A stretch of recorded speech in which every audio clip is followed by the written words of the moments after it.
In 1520, Magellan's ship reached the southernmost part of South America. During the long voyage, he passed the time reading a book of Greek romantic chivalry, where the hero had captured a monster called the Grand Patagon. With the head of a dog, gifted with human understanding and amorous of women, it had roared like a bull when tormented. To Magellan's astonishment, as he made landfall, he was greeted by a naked giant, dancing, leaping, and throwing sand on its head. When captured, the native let out a fearful roar, and so the story has it, Magellan said, "Ah, Patagon," a name that has stuck for over 450 years. Patagonia, a country of mysteries and contradictions, where wild horses roam free on the flat pampa, and the condor, with a wingspan of over 12 feet, soars effortlessly in its mountain fastness, looking for a modern expedition to provide a new savory for its diet.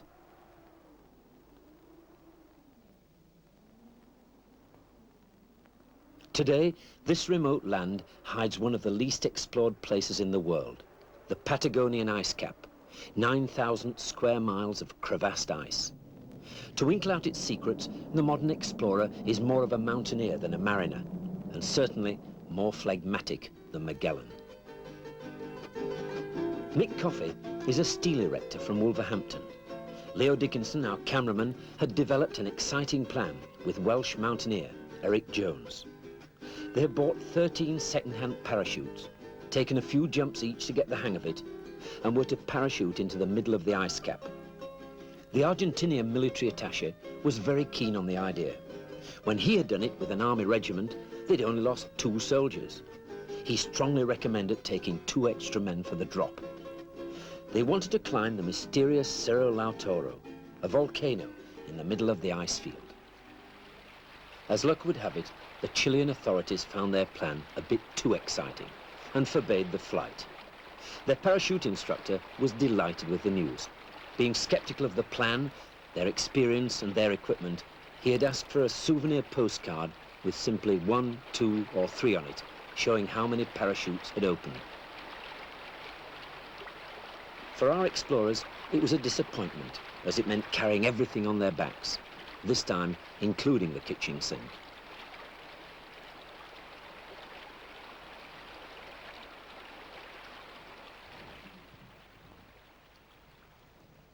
On the pampa, the only habitations are the lonely estancias, sheltering from the fierce winds behind a few trees. From this sheep farm, they hope to get some help to transport their equipment to the foot of the glacier. Visitors are few, and at first their arrival seemed unwelcome. But the local gauchos seemed friendly enough, earning a few pounds doing odd jobs and taming the wild horses. They received the news of the expedition's plans as if it was the daftest thing they'd ever heard.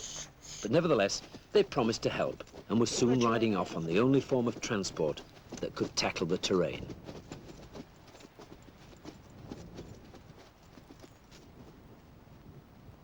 Few parties have passed this way, and the wildlife seems to have no fear of humans. At first, they were delighted by the antics of a wild fox, but later they were to regret their friendly generosity.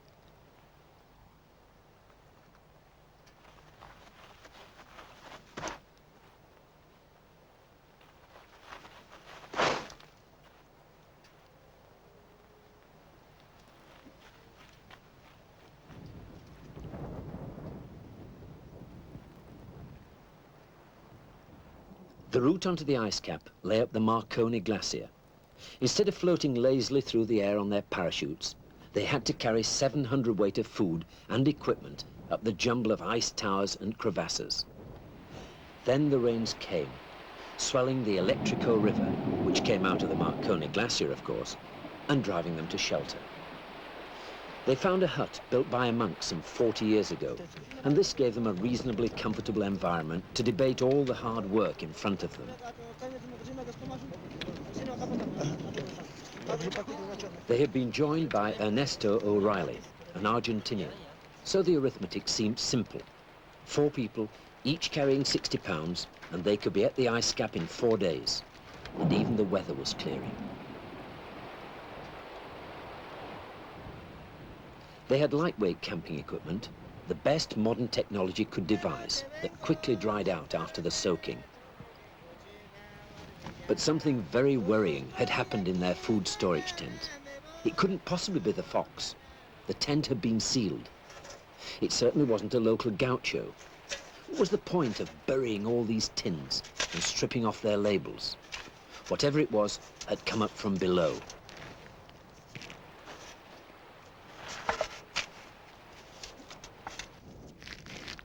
So that was it. No need to look so innocent. A hairy armadillo. Very short-sighted, but with a good sense of smell. It planned to strip them of every bit of food they had, even if it was canned. But had it taken the meat as well? No, it was the friendly fox, and its mate, and presumably, somewhere hidden away, a few hungry cubs to feed. If this went on, within a week they'd have no food to carry onto the ice cap. The call of the wild posing was very romantic, but enough is enough. Waiting for the weather to clear, they passed the time trying to find any other peculiar sort of wildlife. Hey, Eric, look at this over here, that bird. Oh, yeah. It's a foreign duck. Yeah? Yeah, can you eat them? Yeah, it tastes nice with some orange sauce, man. Yeah. Christ, yeah. Good idea.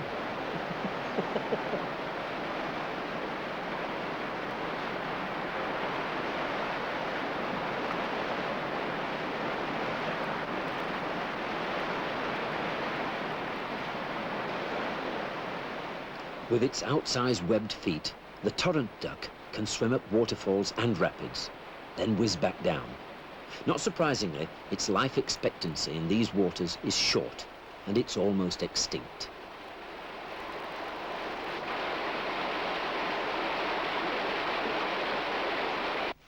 The expedition had two 10-foot sledges, each weighing 30 pounds. Once they were on the flat ice cap, they would be invaluable to carry 300 pounds of food and 400 pounds of tents, sleeping bags, climbing gear, and Leo's second-hand parachutes. Just because the Chileans wouldn't let him use them jumping out of a plane didn't mean that they should be left behind. Eric went ahead to route find through the barriers between them and the glacier. But the real work was manhandling the bulky, awkward sledge over difficult terrain in soaking rain.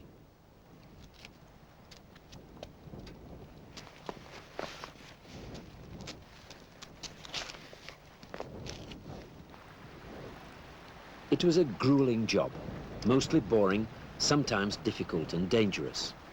Without the sledges, they just couldn't carry the weight of food and equipment across the ice cap. I hate to go down there. If it begins to go, I know it's going to go first.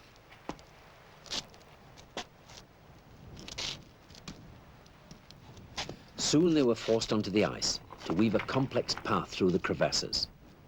They had planned to use lightweight tents to reduce their loads, but the first night on the glacier, the poles snapped and the tent was destroyed. Luckily, they met a South African expedition and bought a Willen's box, a curious structure designed to resist high winds on Everest, but not local avalanches.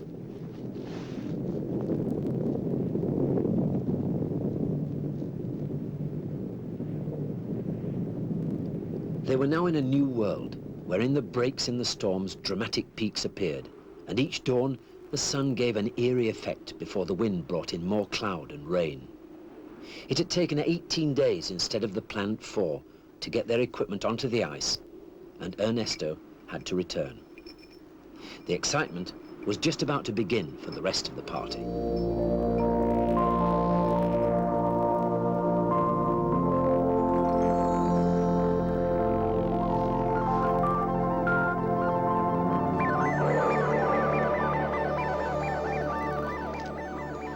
During the fine days, the sun was hot enough to melt the ice. More often, the clouds came in, and the cold wind drove Leo, Mick, and Eric to seek shelter in their box tent.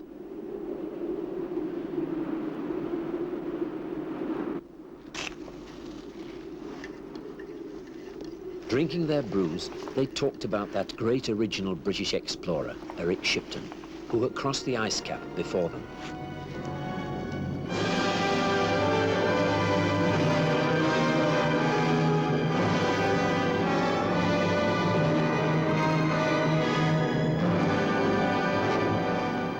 Shipton hadn't planned to be dropped from a plane.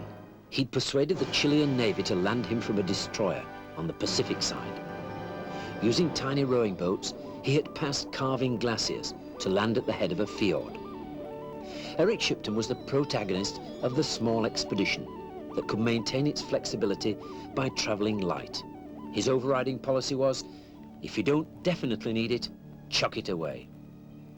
Each person was limited to 20 pounds of personal gear. 2 sweaters, 2 pairs of pajamas, 2 shirts, 8 pairs of socks and a sleeping bag. More than enough for 7 or 8 weeks with no chance of washing anything.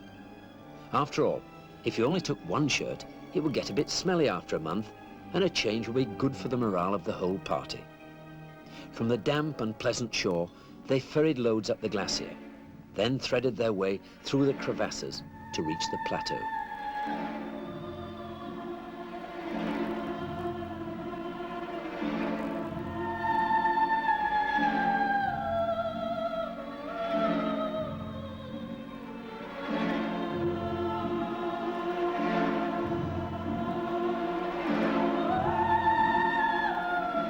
During the crossing, they hoped to find and climb Cerro Lautaro and confirm whether or not it was really volcanic.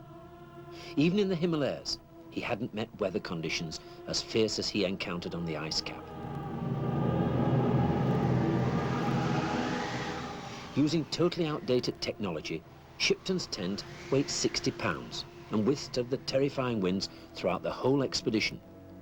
Leo's modern tent weighed 8 pounds and lasted half a minute.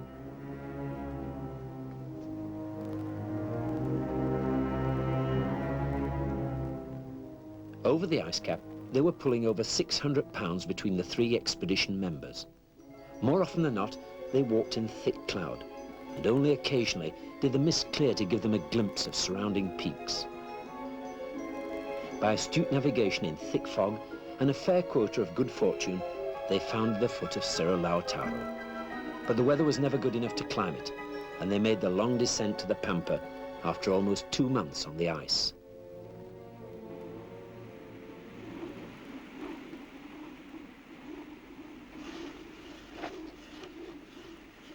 After the first night on the ice cap, there was work to be done.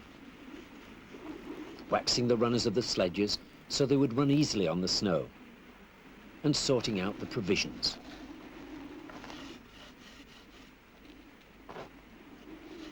The tin boxes had been badly mangled by the horses, stumbling into trees on the approach.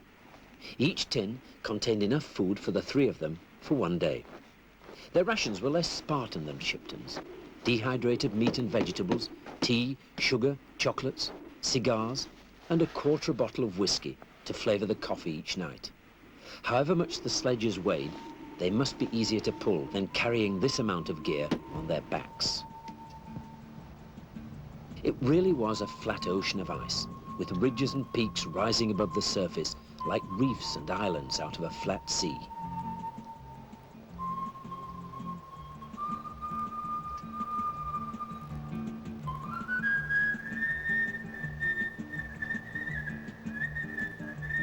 The weather was beautiful, the snow was perfect, and towing the sledge was a new fun experience.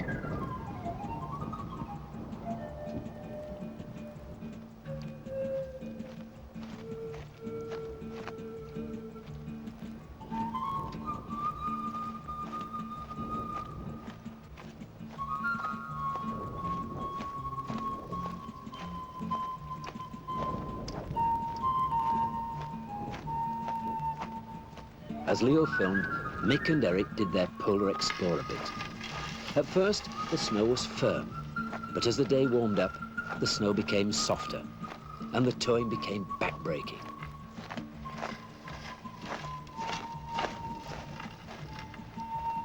In the background, Cerro Pyramid rose 6,000 feet above them as they headed towards Cerro Lautaro.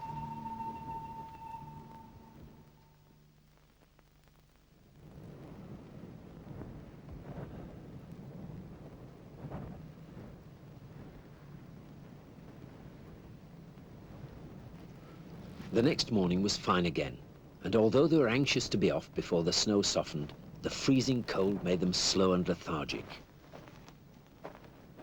When they finally got going, they quickly warmed up, and using crampons on the frozen surface, were able to make rapid progress.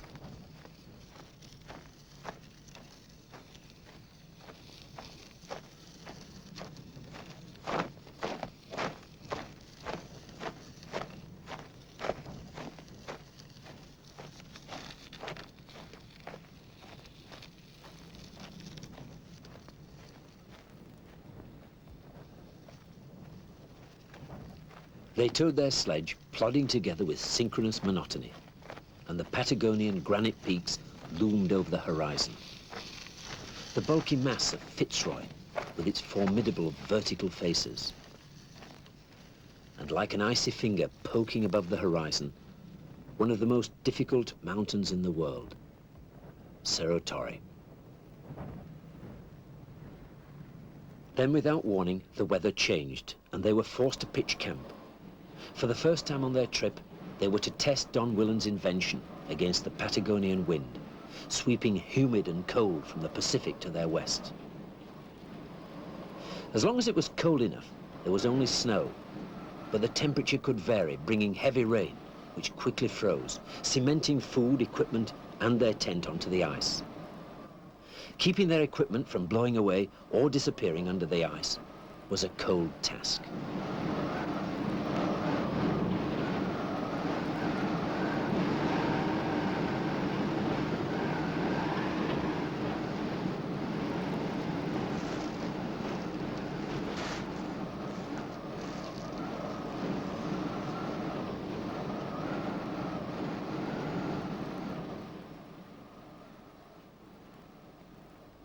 They pressed on in the fog to where they hoped to find Cerro Lautaro.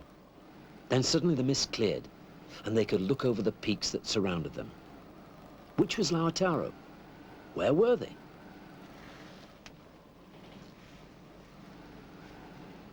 Eric took bearings, just in case the mist came back.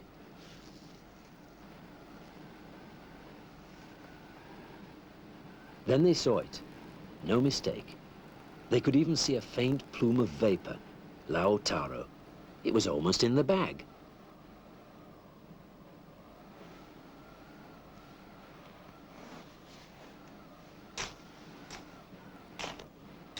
Eric and Mick dug in to get their base camp tent out of the wind.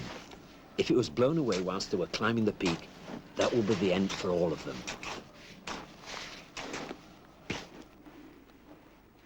Then they set out. Somewhere ahead was the mountain.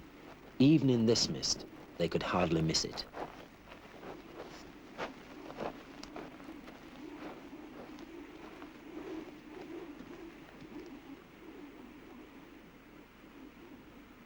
As the day passed, they came to some rocks, and the arguments began. There weren't any rocks on our route. It's really difficult. Yes, they were to the right. Yeah. No, they were to the left. Each of them had a different opinion. Let's go back to camp and start again. Which way? Down at the crevasses. Well, okay, let's use the compass. Bearing 100 degrees, so... Yeah. Eric is very certain. If we're where I think we are, it's that way. If not, it's that way. Anyway, it's over there. Should get there in about 25 minutes probably. Now they'd lost the volcano and their tiny tent, half buried in the featureless ice. Does anybody remember these crevasses? From an easy day out, it had suddenly become threatening. How could they walk out without a tent or food if they couldn't find the camp? Shipton had had mist like this for weeks. Well, no need to panic. Let's just walk at random till we find something. Again, Mick? Can you see anything? You can see absolutely nothing.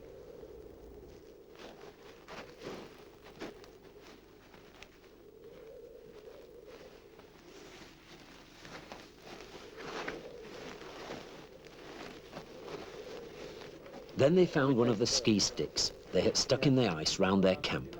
So they were only a few hundred yards away. But which way? Bearing of 190, or Yeah. that way, at the bearing of 10 degrees. Yeah. So, spot luck which one we try first. Take 190. Yeah. I'll leave this in for now. Yeah. Okay. So, start up there, yeah? If they'd chosen the wrong way, it now was getting serious. For all three of them.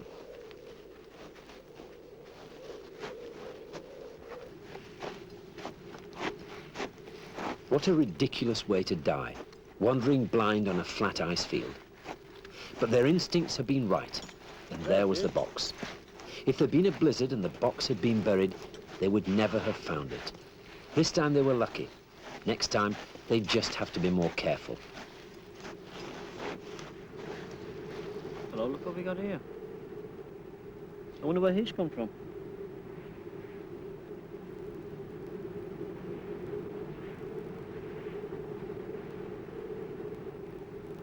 Oh, poor little thing, eh? Probably been blown off course. Storm. He must be lost. Can you give him a drink of whiskey or something? Let's see if we could do it, shouldn't we? After a warm and a feed, it flew off towards the warm, dry pampa to the east. Today was their day to dry out equipment, clothes, insulating mats, and sleeping bags. Eric was annoyed at missing an opportunity. In the morning, a thick pea super had kept them in camp, and they had seen nothing of Lautaro. Now it was perfect weather. They could have been climbing, rather than hanging round camp doing boring chores.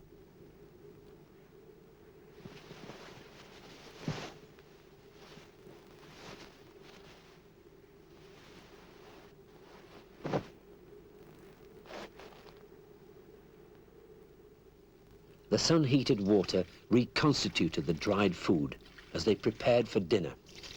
A good meal and a restful night's sleep, helped by a drop of whiskey, and tomorrow Lautaro was as good as climbed.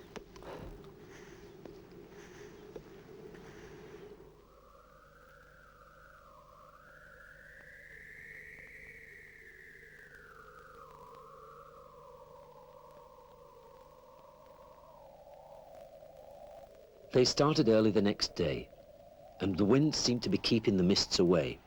In the distance, they could see Cerro Pyramid, and to the west, the granite walls of Fitzroy, named after the captain of Charles Darwin's boat, the Beagle, when he visited Patagonia in 1832. The storm grew worse, and they retreated to camp, already being buried by the blizzard.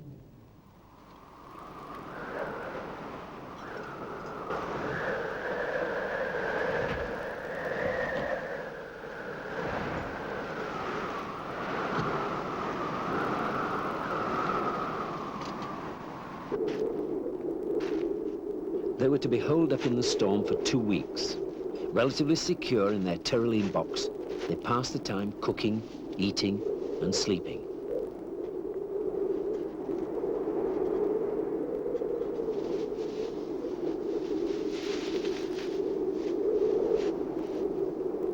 Occasionally, they had to go out and face the ferocious conditions.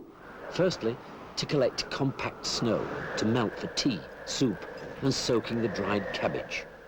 Secondly, to get rid of the dried cabbage. To stray far from the tent would be lethal, and Mick preferred to lie in bed, reading about being imprisoned on Devil's Island. Shipton had waited almost a week to climb Lautaro, and had got nowhere. They concocted a new plan. They would take the mountain by surprise. They'd leave at night and sneak up on it. And by the time the mist arrived, it would be below them.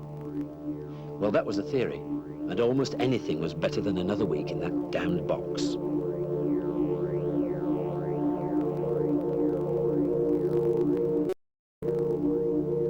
In the dark, they sorted out their climbing gear. They had forgotten just how cold it would be. The head torches would give enough light to see some of the crevasses, but the knowledge that without warning the snow could collapse and plunge them into a black hole hundreds of feet deep was very frightening.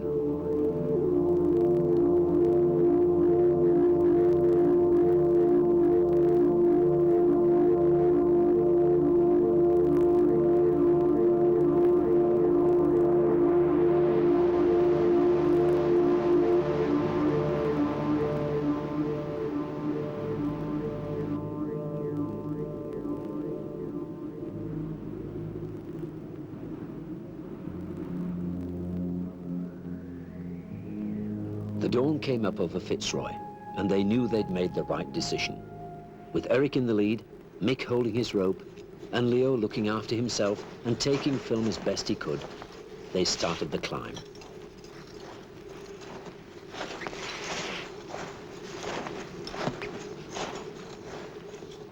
Lautaro was a peak shrouded in mystery. The Indians had found ash on the plain, hundreds of miles to the east. No one knew where it came from, but its source was obviously volcanic. In 1933, Reichert, on the first visit to the ice cap, caught a glimpse of something during a lull in a storm.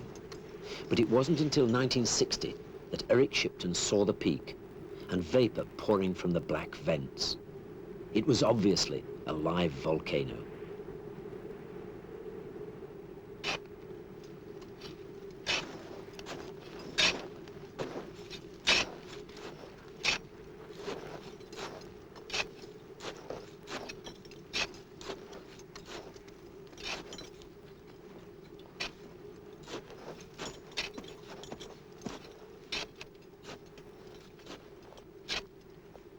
For Eric, Mick and Leo, this was just what they'd worked and waited for all these weeks.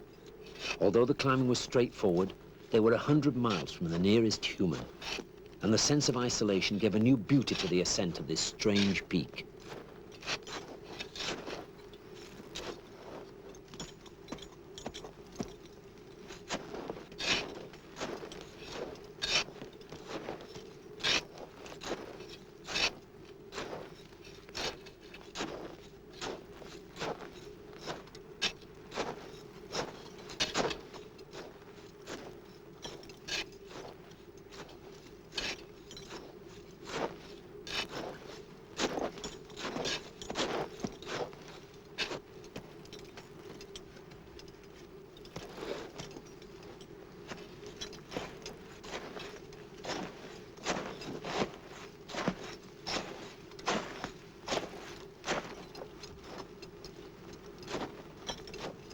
It really was volcanic, and just below the summit, they had to climb the warm ash, stinking of sulfurous gases being pushed up from below.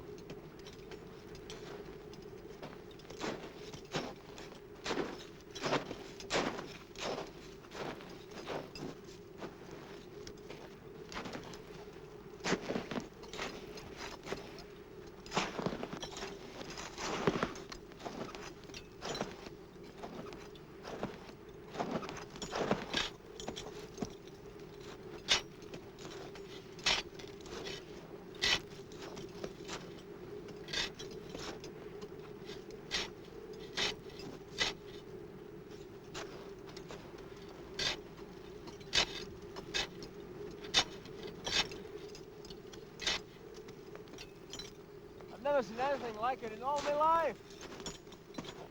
Yahoo! Cover it, I'm dead.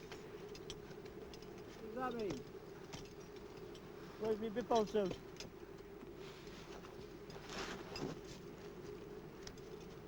Fantastic.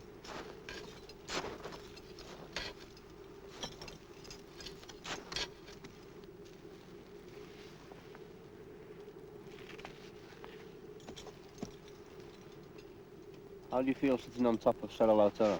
Great. Just great. Oh, it's smart, isn't it? Yeah. How far do you think Fitzroy is to the east? Oh, 60, maybe 70. Yeah, it's very difficult. Mm. Well, the Pacific would be, what, 15 miles away? Yeah, nice. Yeah. And these sulfur fumes are really bad again. Right into my lungs. Apparently the previous Argentinian party that were here, they had trouble with the sulfur fumes, didn't they? Yeah, mind you, we're British. The climb to the summit had taken 16 hours, and they had plenty of time to appreciate the incredible panorama surrounding them. The Pacific Ocean to the west, where the gales have blown many seamen to their doom, as the names still bear witness. Useless Bay, Desolation Island, Port Famine, Cape Deceit. To the south, the island first seen by Magellan over 4 centuries ago, where the naked Indians, braving gales of freezing rain and snow, fished from their fragile canoes, carrying with them at all times their most precious possession, fire. As Magellan neared the shore, he saw the pinpricks of light studding the beach and named it Tierra del Fuego, land of fire. And further south still, the unbroken expanse of sea to Antarctica. To the east lay the milder weather of the Pampa, the flat plain before the Atlantic Ocean. It was a viewpoint totally unique in the world. Mick and Eric were stunned by it all. How long have we got to stay up here? Not long, I hope. These sulfur fumes are a bit strong, aren't they? Yeah, I mean, I don't know if it goes up with the bang, you know, we'd be in it, wouldn't we? Yeah. Probably standing in a big hole underneath that. It's really strange seeing a volcano like this, isn't it, with that fissures at the side. Yeah. You tend to think of a volcano with a big hole in the top, a crater. Yeah, mind you, if we don't hurry on, we might end up in a big hole. Yes. I think we should get down. Yeah.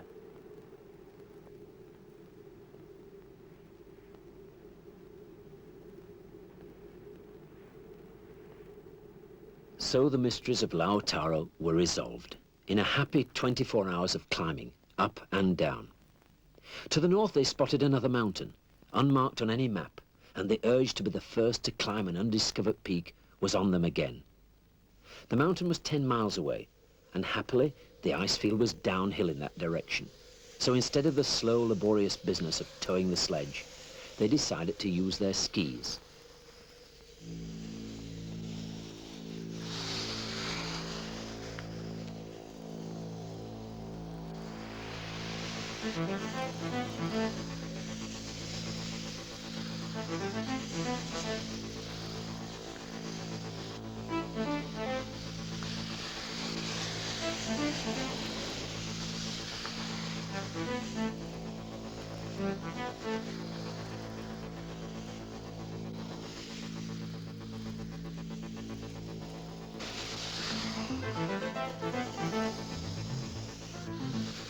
Their skiing technique would hardly impress the trendy ski resort set, dressed in their flamboyant plastic outfits.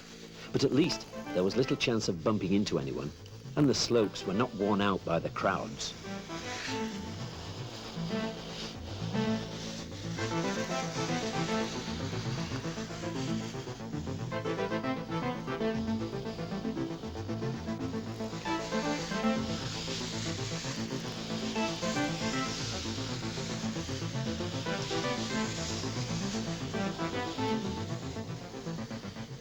They slid down the wide open ice field, and it was pure pleasure. There were risks, and a broken leg wouldn't bring a friendly helicopter within minutes to whisk them away to a proficient bone setter.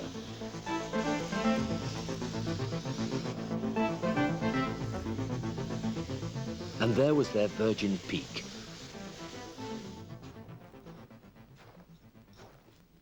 It looked pretty straightforward, up to the col, then up the skyline ridge to the summit.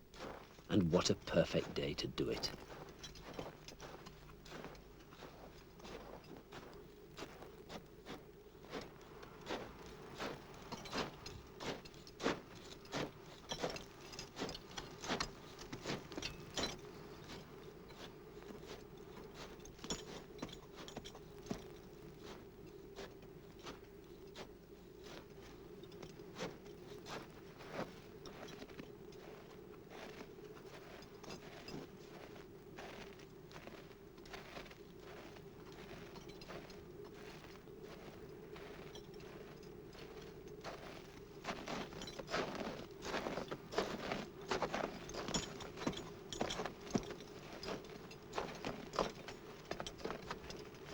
Luckily, they brought all their gear. Near the top, the winds had carved the summit snow dome into a vertical wall, and Eric had to pull a few tricks to get up it.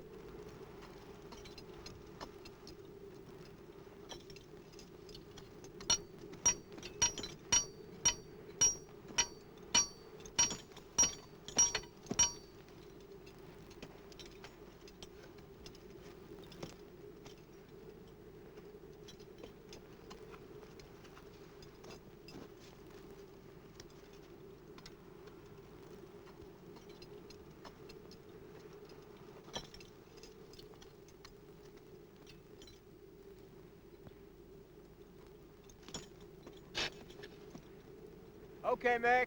You can come up when you're ready.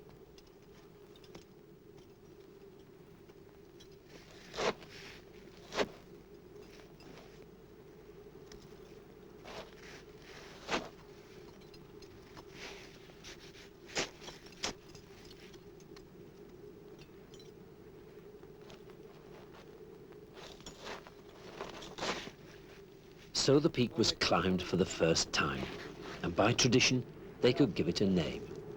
Any ideas what we might call it? I don't know, maybe Island Queen or Spring Hill Tavern, somewhere in Wolverhampton. Yeah, but then range only from Wolverhampton, is there? It'd be nice to call it Cerro Mimosa. Mimosa? Yes, Mimosa was the name of the ship that brought the Welsh pioneers out to Patagonia in 1865. That's a good idea. Yes, I think it's good because the Welsh settlement in Patagonia is the largest British settlement in Argentina. That sounds a really good idea, yeah. Unless you or Leo have any other... No, mate, you Welsh bastard. No, I don't mind at all, mate. Yeah, that's a good name. Cerro Mimosa it is? Great, great.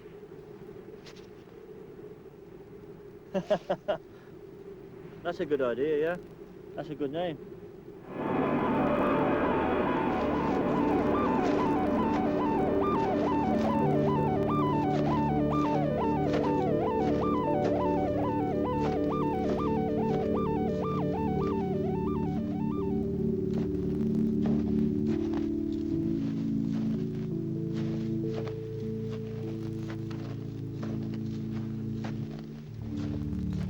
All that was left was to get back down to their skis and across the ice cap to their camp. In the morning, they crossed a snow bridge across a deep crevasse that ran for over a mile across the foot of the mountain. The bridge had been solid in the cold of dawn, but after a day of sunshine, it seemed very unstable. If it collapsed, it was doubtful if there was another way off the mountain.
Already they'd covered over 100 miles on skis and on foot. Now they had to use snowshoes to drag the sledge, lighted by the food they'd eaten, back to the head of the glacier that gave them an escape route to the plain. It was to be a long haul, and they had to do it before their remaining food supply was eaten.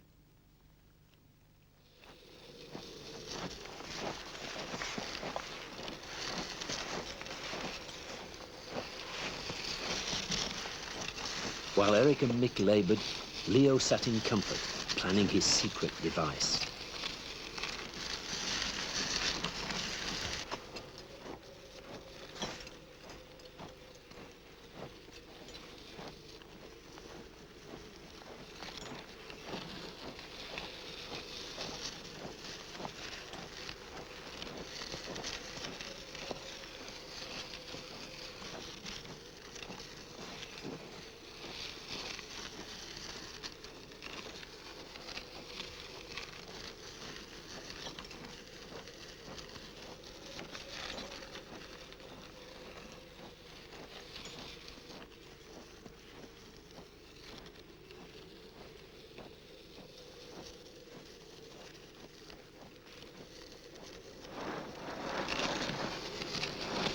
This was why Leo had insisted on bringing the parachutes.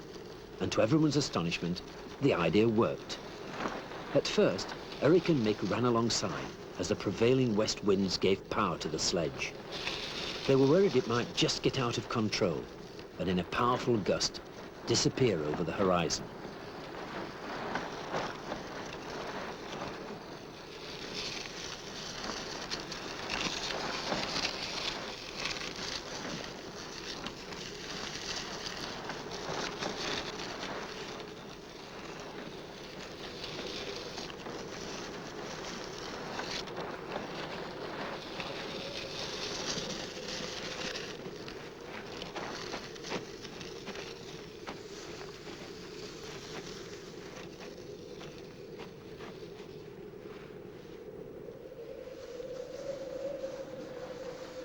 When they gained confidence, they put on skis, and the whole expedition was pulled along at 15 miles an hour, with Mick sitting on the sledge, the expedition bread knife in his hand, just in case things got out of control.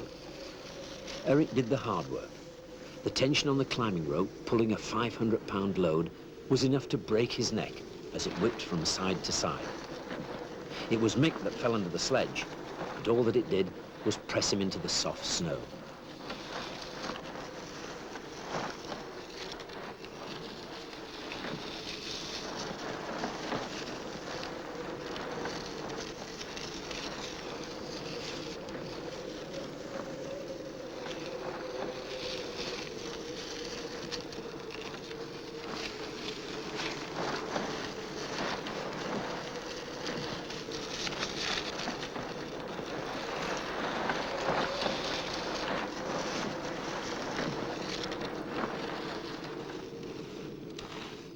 They did 40 miles in one morning until more crevasses forced them into the old-fashioned back-breaking rather than neck-breaking method.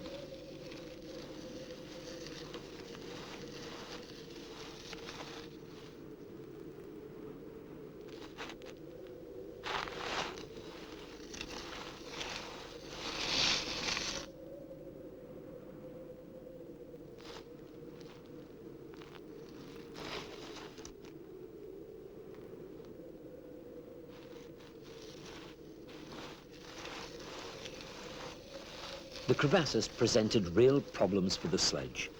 In the distance, their destination was in sight, the Viedma Glacier, leading down to the Pampa and fresh food.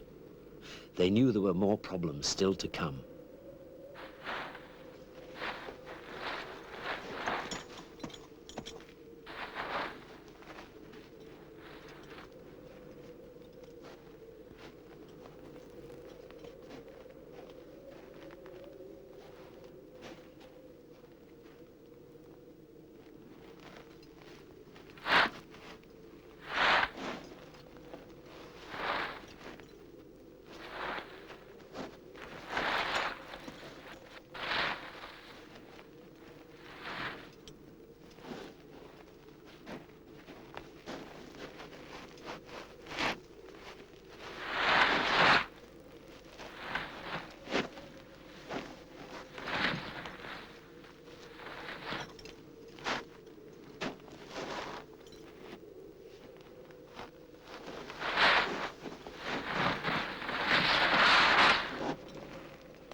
It was slow, arduous progress.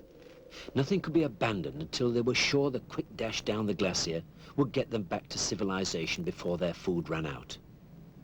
And who knows, in this remote, unexplored wilderness, there may be treasures that would make them rich beyond the dreams of avarice. Eric had spotted a crystal cave high in the side wall of the glacier. The trip had cost £5,000. If they could find some perfect crystals, perhaps they could even make a profit.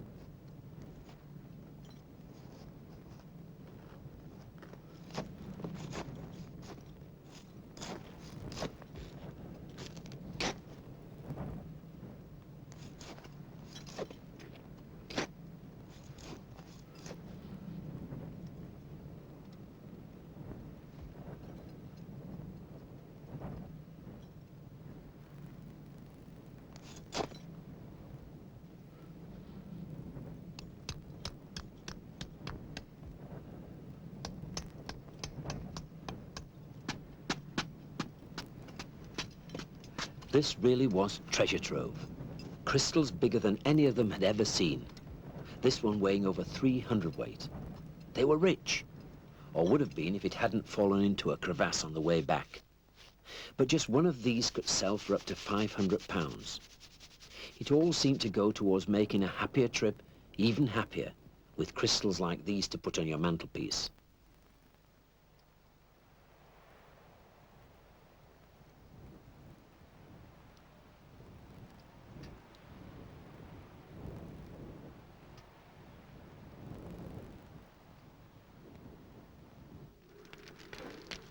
They weren't out of trouble yet. The food was running out, and all the stoves had ceased to function. Burning raw fuel in a makeshift stove worked, but it was slow and used up their precious reserves very quickly.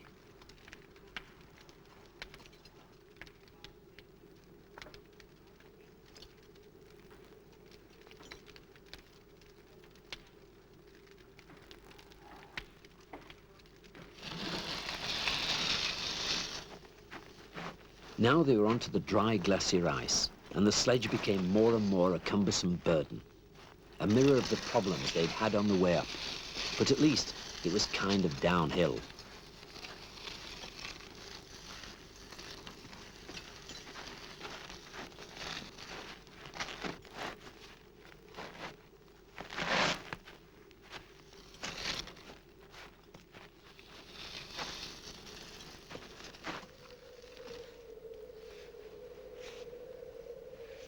At last they made the decision, abandon everything they couldn't carry.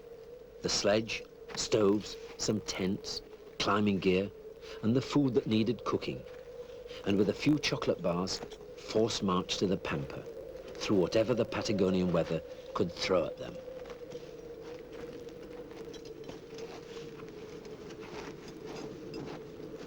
It was 25 miles to the plains, and the continuous storms didn't make those last miles easy. This was no place to be with an empty stomach. All they had eaten for 2 days was 5 chocolate bars and a few berries between them. They might have read Charles Darwin's diary when he visited Patagonia in the Beagle in 1823, and might have agreed with his description. These vast piles of snow which never melt and seem destined to last as long as the world holds together, present a noble and even sublime spectacle.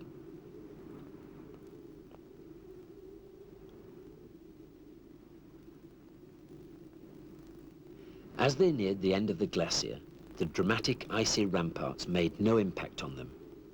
Their thoughts were only on food, on a simple cooked meal, a whole roast sheep, and they planned to eat all of it.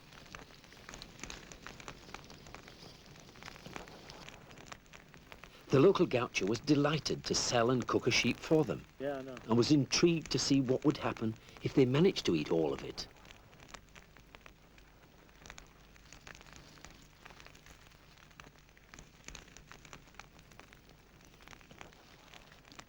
So the expedition came to an end, and they talked about what they had done. Mick, who'd never heard of Patagonia before the trip, had learned how to ski, badly. They climbed 2 mountains and given one a name. They found a new way of driving sledges across the ice, but out of the 13 parachutes they bought, they'd only made use of 1. Everything had worked more or less to plan, and Eric had even perfected his map reading. It had been a happy trip. Mick and Eric were pleased to have been given the opportunity of doing all the hard work, while Leo pretended to take pictures with his cameras. Who are you? I haven't seen you in this film before.